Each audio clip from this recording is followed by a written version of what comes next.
Hello everyone and welcome back. Today I want to talk to all of you about dandelions. Yep, I do mean the common dandelion. The dandelion is well known for its yellow flower heads that turn into round balls of many silver tufted fruits that disperse in the wind or that are used to make wishes. These balls are usually called clocks in both British and American English.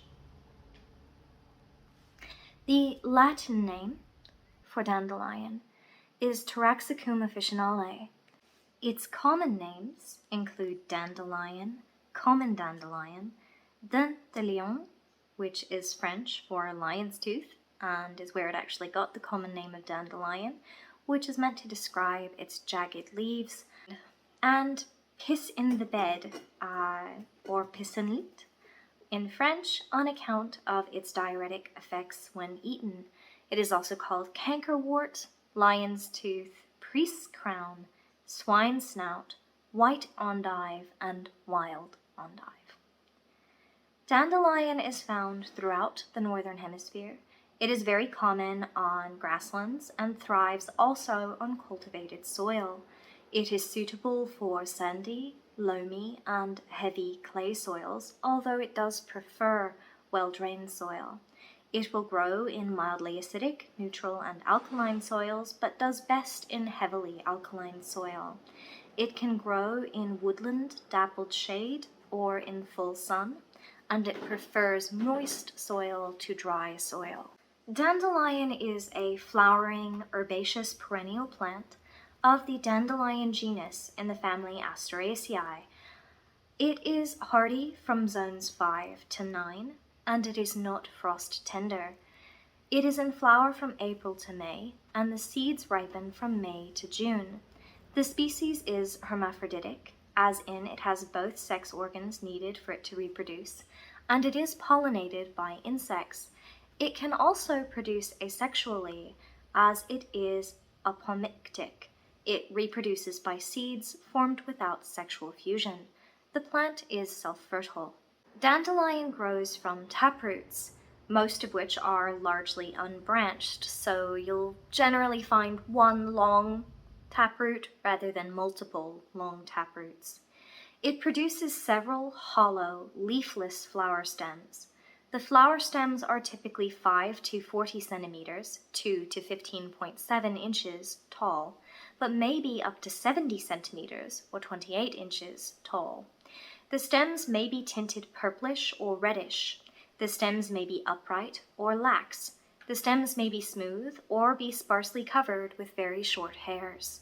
The foliage may grow upright or may spread horizontally across the ground.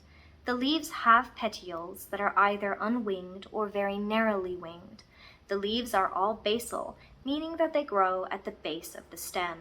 The leaves are 5 to 45 centimeters, or 2 to 17.7 inches long, and 1 to 10 centimeters, or 0.39 to 3.94 inches wide. The leaves may vary in shape and may be oblanceolate, oblong, or obovate, with the bases gradually narrowing towards the petiole. The leaf margins also vary. They may be shallowly lobed or deeply lobed. They are often lacerate or toothed, with sharp or dull teeth. The stems produce flower heads that are as tall or taller than the foliage. Each flowering stem lacks bracts and produces one single flower head. The flower heads lack receptacle bracts, and all the flowers, which are called florets, are ligulate and bisexual. Ligulate flowers are flowers that have ligules, strap-shaped petals on the flower heads that are, in fact, each a tiny separate flower called a ray floret. Each ray floret produces a long yellow strap, called a ligule, that helps guide pollinating insects towards the fertile disc florets that make up the center of the flower head. The caliculi, the cup-like bracts that hold the florets, are composed of 12 to 18 segments. Each segment is reflexed and sometimes is glaucous, which means it's smooth and has no hairs.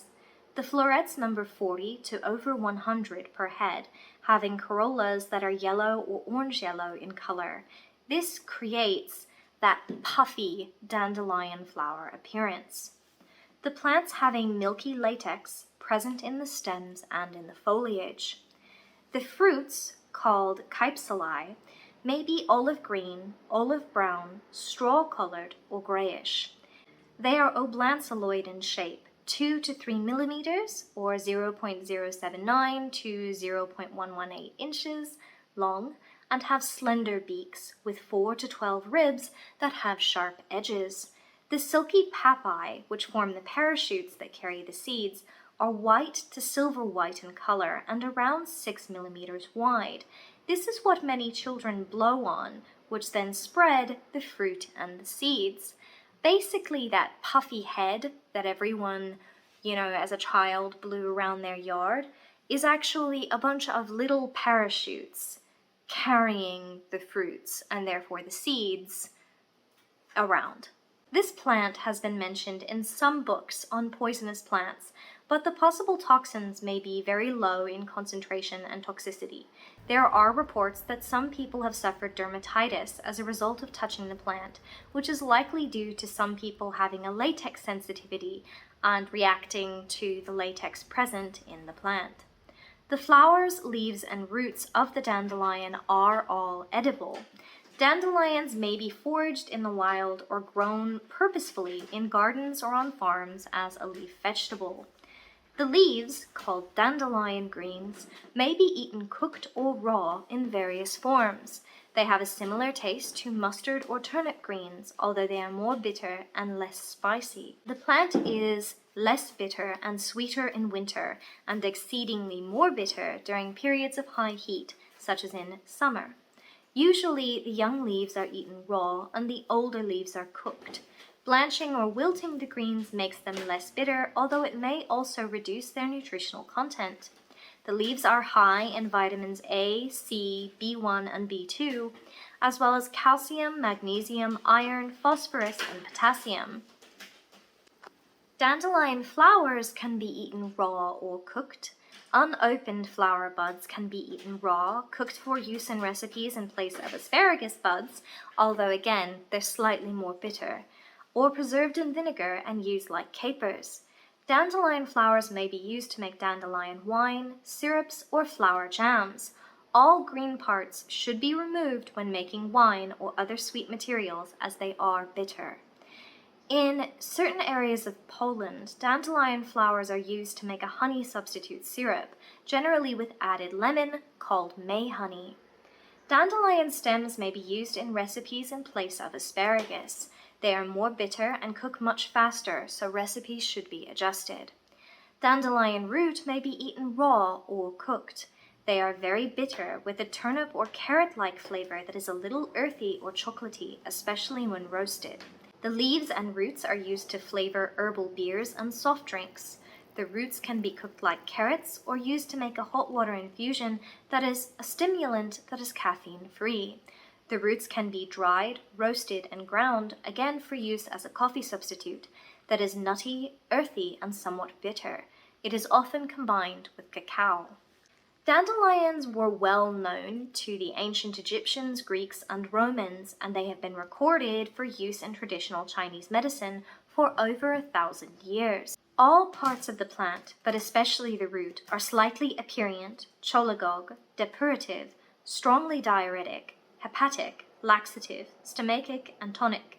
It is a valuable diuretic, in particular, due to the fact that it contains high levels of potassium salts and can therefore replace the potassium that is lost by the body when diuretics are used.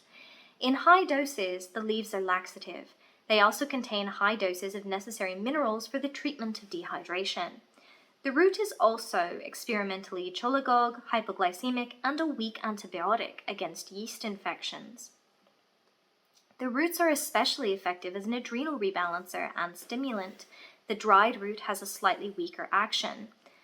A tea can be made from the leaves, or more commonly from the roots, that is used internally as medicine for the treatment of gallbladder and urinary disorders, gallstones, jaundice, cirrhosis.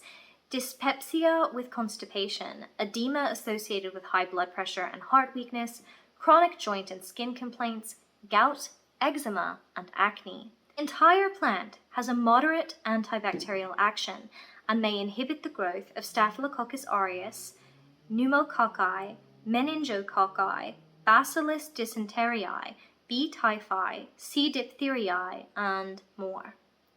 The latex contained in the plant can be used to remove corns, warts, and verrucae. The latex has a specific action on inflammation of the gallbladder and may be used traditionally to remove stones in the liver. The magical lore regarding the dandelion dates back at least as far as ancient China during the 7th century. The seed heads were used for a multitude of fortune-telling purposes, generally based on blowing the seed heads in various directions and then interpreting the future based on how many seeds remained. The root of the dandelion is commonly used across various magical traditions to make a tea which is said to promote psychic powers. The same tea may actually be placed beside the bed while a person is dreaming, and that is said to call the spirit that you wish to dream of. Dandelions are particularly useful in wishing spells because of how many people use them to make wishes. They can also be used to represent the ability of a person to overcome adversity, as they will grow and thrive basically anywhere under any conditions. Dandelion is one of the ingredients that is commonly added together to make a QR herbal compost activator. A QR herbal compost activator is a dried and powdered mixture of several herbs that is added to a compost heap in order to speed up bacterial activity and thus shorten the time needed to make compost. Liquid plant feed can also be made from the root and leaves, as they have many of the nutrients required by plants as well as by people. A low-quality latex can be obtained from the plant, which can be used to make rubber. A magenta brown dye is also obtained by processing the root, and the plant also releases ethylene gas, which can stunt the growth of nearby plants and cause the ripening of fruits. This can be done intentionally in some cases, or maybe something that a person should be aware of and prevent in others. Dandelions are also dynamic accumulators, which means that they gather minerals and nutrients from the soil and store them in a more bioavailable form, so they can be used as fertilizer or as mulch in order to improve the soil for plants that you're growing on purpose. I have several recipes for various products with dandelions, and over the next few months I intend to record several of them for TikTok and YouTube, including my recipe for dandelion wine. If you are a patron, you will be receiving those notes in advance, and you're welcome to make those recipes before I make the video showing myself doing so.